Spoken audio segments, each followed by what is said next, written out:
Hello all. So I thought I'd weigh in on our recent treaty with the United Arab Emirates, which is very exciting. Um, excuse me. So first thing I want to address is the issue of sovereignty in the West Bank and annexation, and which has been in theory prohibited by this treaty. We agree not to do it. Um, First, I want to address the idea that some people have put forward that the entire issue of sovereignty and annexing parts of the West Bank was a huge bluff that we did so we could then be able to just give it up in this treaty with the UAE, which is absolutely not true. Annexation was a huge deal. Um, on the tail end of the most contentious election cycle in Israeli history, which is saying something, uh, Bibi risked splitting his entire governing coalition again on this issue. It required the expenditure of a huge amount of political capital, compromises, even sacrifices on other issues to get it to pass. This was no bluff. Um, so what happened to it then? Well, this is a little speculative, but I would say Donald Trump happened. Um, that kind of deal making is not Bibi's style. It is not like other things that Bibi Netanyahu has done so far in his political life, but it is very like a lot of things that Donald Trump has done so far as president of the U.S. This kind of deal making, this kind of face saving, really. My understanding is, and I could be wrong, but this understanding is backed up by other things I've heard other people say about it. But my understanding is that the actual clause in the treaty in which we agree not to annex parts of the West Bank is in reference specifically to this law that was passed so contentiously. So there's nothing stopping us from passing a new law about annexing parts of the West Bank.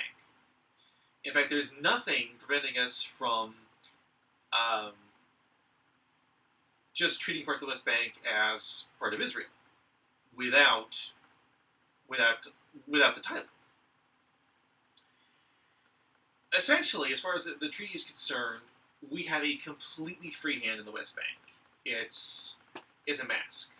It's a face-saving mask so the UAE can pretend that they've won something to the entire rest of the Arab world by normalizing relations with Israel.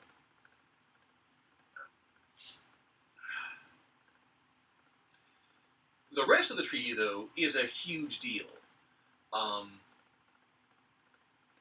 We get a brand new market for all our goods and services. The Emirates can take advantage of all our goods and services. We both get a great deal of boost to our national security because there's even before this treaty there was a growing amount of exchange of information and intelligence regarding terrorist organizations and so forth, and also especially Iran. Yes, Iran is the big boogeyman of the Arab world right now. Has been on and off since like the 1980s, but especially recently in the past while. Ever since Saddam Hussein got taken down, Iran has been the big boogeyman. It's Persians and Arabs. They've been at it for so long.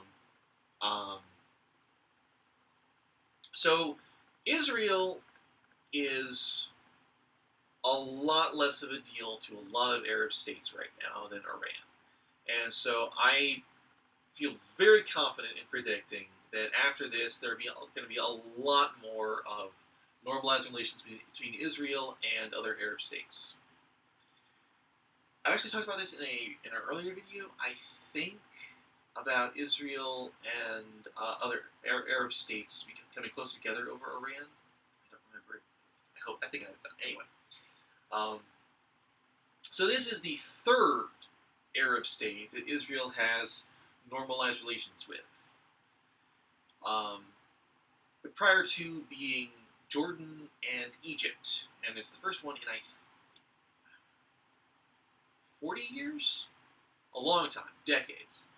Um, in both prior cases, it was the two states were essentially driven to it by essentially being betrayed by the entire rest of the Arab world. Um, Jordan is the last Hashemite monarchy, and the Hashemites have always had a, if not friendly, then a much less hostile relationship with the Jewish state than the rest of the Arab world. It was King Abdullah's father who actually entered into the Faisal-Weizmann Accord with the Zionist entity to allow the creation of a Jewish state in Palestine. The Jordanians were essentially driven into war with Israel both times, 1948 and 1967. 1967, King Hussein, that was it. King Hussein was quite literally told, if you don't go to war with Israel, we will kill you. And then after the war started, the Jordanians were lied to and betrayed and kind of horrible, actually, the way they were treated by the other Arab states. Egypt, less so, but then they went to war with Israel again, and it happened again. Okay, in both countries' cases, a lot of other Arab states promised money and supplies and military support that, if any actually did come, it came in much smaller amounts than they were promised. It actually became a saying after the 1973 war. The Arab world is determined to wage war against the Zionist entity to the last drop of Egyptian blood.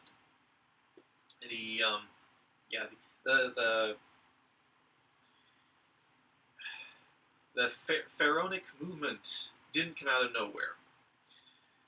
So this is the first time that we've made normalized relations with an Arab state that was not driven to it by being betrayed by the rest of the Arab world. So, major step forward. And I expect there'll be a lot more Arab states normalizing relations with Israel in the coming years. And I'm really looking forward to that. It's good for everyone involved. Really, the only people who are losing out are the Palestinian terrorist organizations. Not even the Palestinians themselves. Okay, Palestinian Arabs, I think they will see a great benefit from this, because there'll be a lot more business, the job market will boom, and they get jobs in Israel. Or a lot of Palestinian Arabs get jobs in Israel. And their job market, more jobs, better for everyone. The terrorist organizations are historically aligned with Iran, actually, even though they're Arabs, which has put off a lot of Arab states from